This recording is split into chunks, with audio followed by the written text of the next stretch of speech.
ఓటుకు నోటు కేసులో దాదాపు నెల రోజులుగా జైలు శిక్ష అనుభవిస్తున్న టీడీపీ నేత రేవంత్ రెడ్డి ఇవాళ బెయిల్పై విడుదల కానున్నారు. మంగళవారమే రిలీజ్ కావాల్సి ఉన్న హైకోర్టు కాపీ పూచీకత్తు విషయంలో జరిగిన పొరపాటు వల్ల ఒకరోజు జాప్యం జరిగింది. రేవంత్తో పాటు సెబాస్టియన్, ఉదయ్ సింహ కూడా ఇవాళే విడుదల కానున్నారు. అటు హైకోర్టు బెయిల్ తీర్పుపై సుప్రీంకోర్టుకు వెళ్లనున్నట్టు ఏసీబీ ప్రకటించింది. నిన్న విడుదల కావాల్సిన రేవంత్ రెడ్డి సాంకేతిక కారణాల వల్ల అదనంగా ఒకరోజు చర్లపల్లి జైల్లోనే గడపాల్సిన పరిస్థితి ఏర్పడింది.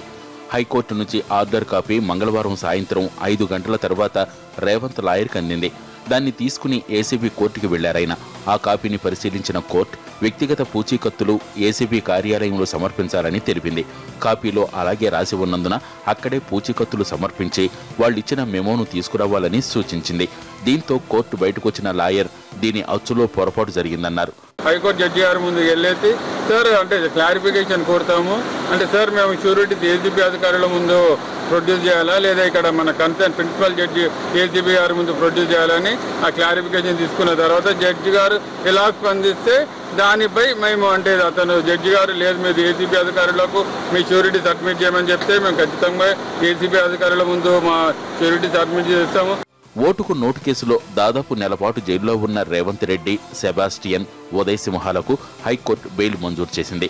రేవంత్కు 5 లక్షల రూపాయలు, 2 వ్యక్తుల పూచీకత్తుతో షరతులతో కూడిన బెయిల్ ఇచ్చింది. ఏసీబీ ఎప్పుడు పిలిచినా విచారణకు వెళ్లాలని, హైదరాబాద్లో లేదా సొంత నియోజకవర్గం కొడంగల్ వీడి ఎక్కడికి వెళ్లవద్దని హైకోర్టు రేవంత్ రెడ్డికి సూచించింది. ఆయన పాస్పోర్టును కోర్టుకు సమర్పించాలని ఆదేశించింది.